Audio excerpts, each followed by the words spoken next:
नमस्कार, कैसे हैं आप। वैकल्पिक चिकित्सा में मैं निर्दोष कौशिक मनोचिकित्सा की चर्चा की थी मैंने आपसे पहले।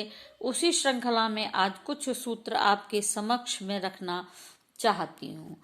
मित्रों, संपूर्ण प्राणियों पर दया करना ये बहुत ही बड़ा काम है।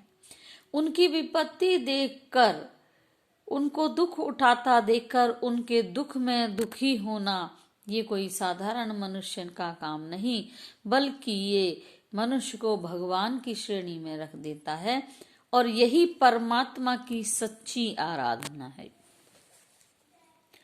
मित्रों, संसार में रहकर विषम परिस्थिति आना आवश्यक है और स्वाभाविक भी है। इनसे बचकर हम निकलेंगे तो जीवन की उन्नति नहीं कर पाएंगे। नदियां यदि यही सोचकर वहीं एक दरिया बना लेती जहां से निकली हैं, तो कौन उन्हें जानता कहाँ जाकर सागर में मिलती, और फिर संसार का तो कुछ अलग ही रूप होता। शरीर धारण यदि हमने किया है तो सुख दुख दोनों झेलने ही पड़ेंगे।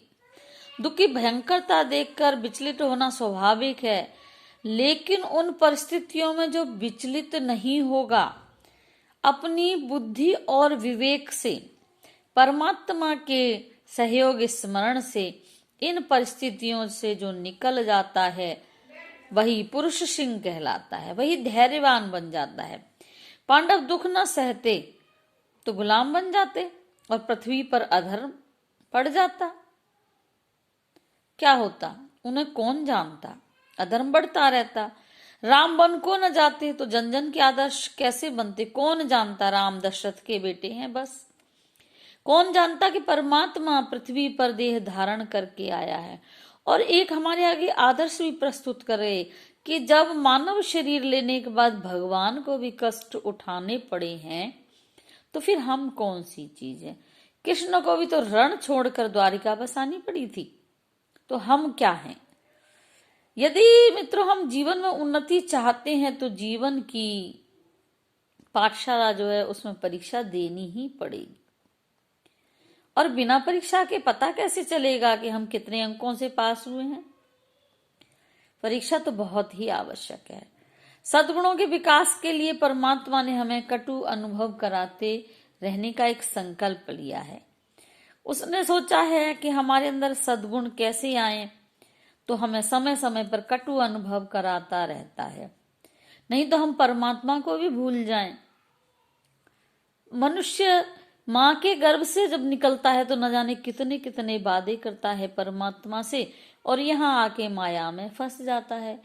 यदि परमात्मा उसको कटु अनुभव सत्य न कराए तो इस मिथ्या जगत को ही वो सब कुछ सत्य मानकर बस उसी में फंस कर रह जाएगा।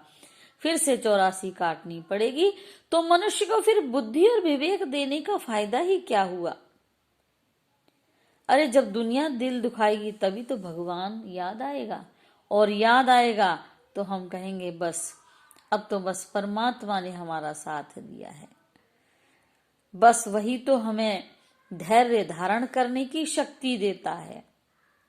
बस ये मन में बार बार सोचेंगे, समझाएंगे तो निश्चित रूप से हम दुखों से उबर जाएंगे, मनोरोगी नहीं होंगे, आनंदित रहेंगे।